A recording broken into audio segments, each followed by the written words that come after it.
अस्सलाम वालेकुम नाज़रीन, आप देख रहे हैं प्रोग्राम तहकीक और मैं हूँ ज़ीशान गिलैन। नाज़रीन, इस वक्त हम मौजूद हैं सब डिवीज़न के अंदर, जो कि पाक गेट सब डिवीज़न है मुल्तान की। यहाँ हमारे साथ मौजूद हैं शकील पाशा साहब, जो कि एसडीओ हैं। हाल ही में ट्रांसफ़र होकर आए हैं खानेवाल से यहाँ। इससे पहले भी मुल्तान में रह चुके हैं, मुख्तलिफ सब डिवीज़न में, नवां शहर सब डिवीज़न में, वापडा सब डिवीज़न में। उनसे हम पूछेंगे कि ये शहरी सब डिवीज़न है, यहाँ पर जो कनेक्शन है वो ज़्यादातर इंडस्ट्रीज़ के हैं या डोमेस्टिक हैं, और लैंड लाइसेंस के हवाले से यहाँ पर क्या सूरत हाल है, चोरी के हवाले से क्या सूरत हाल है, और जो इनकी रिकवरी है वो किस हद तक जारी है, जो इनके टारगेट्स हैं वो कहाँ तक पूरे हुए हैं। अस्सलाम वालेकुम जी।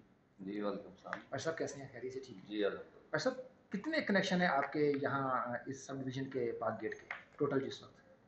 हमारी ये जी सारी अर्बन सब डिवीजन है। ठीक है। इसके कुछ 26,000 के करीब हमारे कनेक्शन है सारे। डोमेस्टिक हैं ज़्यादा या?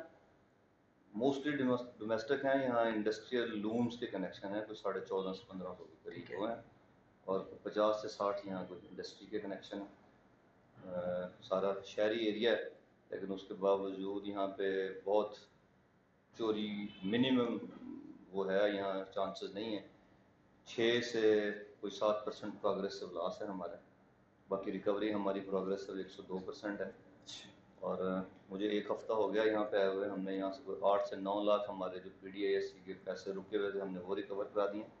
सबसे बड़ी हमारी यहाँ शम्मा इस फैक्ट्री का 4.5 से 5 लाख रुका हुआ था, हमने वो भी रिकवर कर दिया इंशाल्लाह। जो हमारे CEO चौधरी इकराम उल हक साहब ने और हमारे SC साहब ने और एक्सीडेंट मोहतरम साजिद गोंदल साहब ने हमें टारगेट्स दिए हैं, इंशाल्लाह वो हम मीट भी करेंगे और 100% उन टारगेट्स को अचीव करेंगे। अच्छा, ये बताइएगा कि वापडा मुलाजमीन जो आपके सबॉर्डिनेट्स होते हैं, अक्सर बेशतर देखने में आया कि उनको किसी ना किसी मसाइल का सामना करना पड़ता है। उस हवाले से क्या आपने अपने सबॉर्डिनेट के हवाले से कोई ऐसी प्लान तरतीब दी है कि आगे चल के जो उनको मसाइल हैं वो कम किए जा सकें, या आप अपने सीनियर को उस हवाले से आगाह कर सकते हैं? सर जी, एज यूजुअल सारी असल में शॉर्टेज ऑफ स्टाफ बड़ी है। सबसे बड़ा प्रॉब्लम हमारा स्टाफ का ही है, तो इसीलिए हम उन्हें वक्तन फ़वक्तन उनसे रिक्वेस्ट भी करते हैं उनके लिए, जब कभी कोई प्रॉब्लम हो।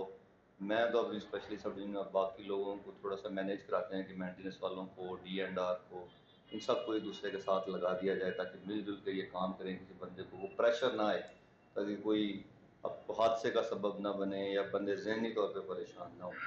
जब वो फ्रेंडली माहौल होगा तो टारगेट्स भी पूरे होंगे और अल्हम्दुलिल्लाह बाकी चीज़ों से भी बंदा बच जाएगा। तो डिपार्टमेंट का जो भी प्रॉब्लम्स होता है वो हम इंशाल्लाह करते हैं। हमारे एक्सिन साहब और SC साहब बहुत नाइस आदमी हैं, जो बात उन्हें कन्वे करें वो हमारी बात सुनते हैं और उसको हल कराते हैं। अच्छा, ये बताइएगा, गर्मी आपको पता है जुलाई का महीना है, तो क्या जून जुलाई है तो उसके उसमें जो लॉसेस होते हैं और जो लोड शेडिंग के हवाले से हैं, और अक्सर आवाम को शिकायत रहती है कि वापडा वाले जानबूझ के पीछे से जो ब्रेक थ्रू कर देते हैं, उसकी वजह से मसला बनता है। ऐसे ही पोजीशन है या कि लोड ज़्यादा होने की वजह से ये पोजीशन बन जाता नहीं, इस हिस्से में मुल्तान या बल्कि कहीं पे भी लोड शेडिंग प्रॉपर नहीं हो रही है। सिर्फ जहाँ पे 30% से अबव लॉसेज हैं, जो हमारे देहाती एरियाज हैं, रूरल सब डिवीजन हैं, वहाँ पे कुछ घंटों की लोड शेडिंग हो रही है। शहरों में अब कोई प्रॉब्लम नहीं है। आपने देखा होगा, आप तो मीडिया से आप हैं, कि गवर्नमेंट तो रिलीफ दे रही है इंडस्ट्री को, जितनी मैक्सिमम इंडस्ट्री लगाएं और मैक्सिमम चलाएं, उस पर शिफ्ट करें। मेरे पास यहाँ 3 फीडर हैं और एक फीडर हमारा ओवरलोड है। अब उस फीडर का जो ओवरलोड है वो भी उसका पास हो गया है। सारा काम हमारी कंस्ट्रक्शन वाले डेली बेसिस पे कर रहे हैं।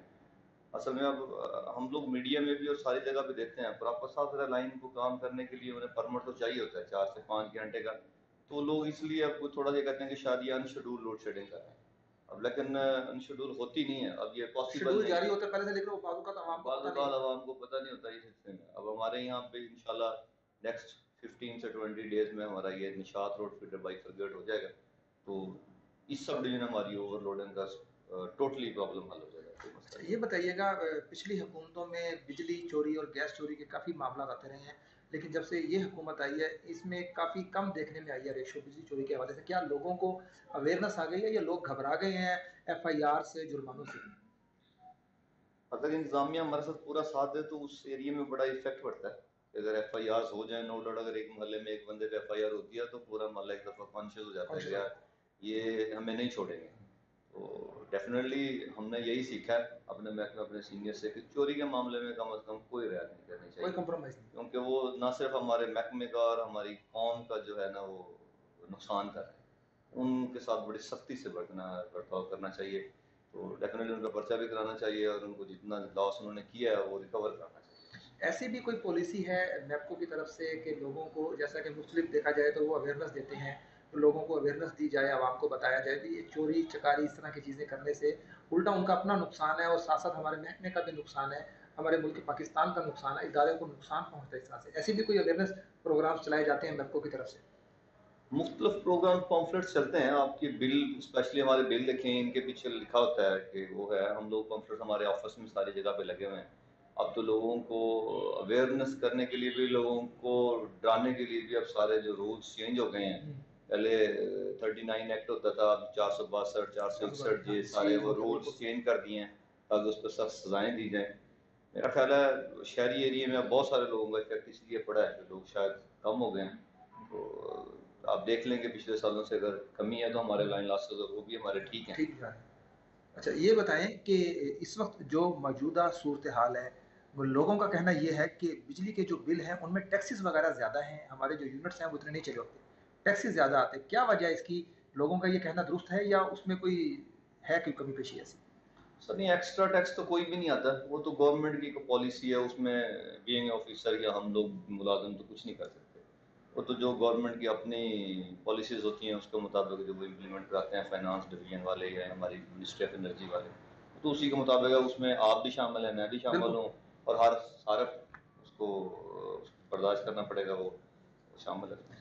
कोरोना की सूरत हाल आपके सामने है, तीसरी लहर कोरोना की। अल्लाह ताला रहम फरमाया कि हमारे हमसाय मुल्क में जो हालात जा रहे हैं, अल्हम्दुलिल्लाह हमारा मुल्तान उसमें काफ़ी बेहतर है। गवर्नमेंट ने ऐलान भी कर दिया 16 इस्लामिक स्कूल्स वगैरह खोलने से, पिछले 1.5 साल से बंद थे। उसके साथ साथ ये भी अनाउंस किया होगा गवर्नमेंट ने कि जो सरकारी इदारे हैं वो 50% अमले के साथ और SOPs को फॉलो करते हुए वो चीज़ों को आगे लेकर चलें। तो लेकिन मैंने देखा कि कई ऐसे हैं, जैसा कि हमारी लाइन फोर्सेज हैं, हमारा वापडा है, सुई गैस है, वहाँ पे तो जब तक वो प्रॉपर टीम नहीं आएगी, ऑफिस में बाहर नहीं जाएगी, काम मुकम्मल नहीं हो सकते। तो इस हवाले से लोगों को, अपने अमले को आप कोई अवेयरनेस पैगाम देना चाहेंगे? हमारे डिपार्टमेंट में अगर हम शॉर्ट कर दें स्टाफ को तो वो मुमकिन नहीं है, मुमकिन नहीं। क्योंकि हमारी लाइनों पे कंप्लेंट करने के लिए, ऑफिस में काम करने के लिए हमारा स्टाफ पहले ही शॉर्ट है। तो इसलिए हम ये नहीं कर सकते कि तो 50% स्टाफ को दें कि आप आएँ और 50% ना आए। लेकिन हम उनकी अवेयरनेस के लिए हम अपने दफ्तर से उनको सैनिटाइजर, उनको मास्क, उनको हर चीज़ मुहैया करते हैं कि यार आप ये इसको SOP जो है ना इसका आप ज़रूर करें। बाकी जो है वो अल्लाह बेहतर करे, अल्लाह सब पे रहम करे। जो हालात हैं वो तो सारी दुनिया के आपके सामने ही हैं। बहुत बहुत शुक्रिया पाशा साहब आपका। जी नाज़रीन, इस वक्त मौजूद थे हमारे साथ शकील पाशा साहब, जो कि SDU हैं पाकगेट सब डिवीजन में। से हमारी बात हो रही थी, उनका कहना था कि जो भी हमारे जो सबॉर्डिनेट हैं, हमारे साथ जो वर्कर्स हमारे काम कर रहे हैं, जो भी कोई इश्यूज़ होते हैं, हम अपने सीनियर से डिस्कस करते हैं। डिस्कस करने के बाद कोशिश करते हैं कि उनको इम्प्लीमेंट करवाया जाए। उसके साथ साथ उनका ये भी कहना था कि अब आवाम में काफ़ी ज़्यादा अवेयरनेस आ चुकी है, ख़ास तौर पर शहरी इलाकों में जहाँ पर बिजली चोरी का कोई ऐसा कंसेप्ट नहीं है। आवाम बाशऊर हो चुकी है, वो उन चीज़ों को समझती है कि अब जो ऑर्डर्स बन चुके हैं, जो कानून बन चुका है, वो काफ़ी सख्त है और आवाम उससे घबराती भी है। और आवाम को चाहिए भी कि वो इस तरह से चीज़ों से बाज रहे, ताकि जो हमारा मुल्क है वो तरक्की कर सके और उसके साथ साथ जो हमारे इदारे हैं वो भी तरक्की कर सकें। अपने होस्ट ज़ीशान गिलानी को इजाज़त दीजिए। अल्लाह ने के बाद।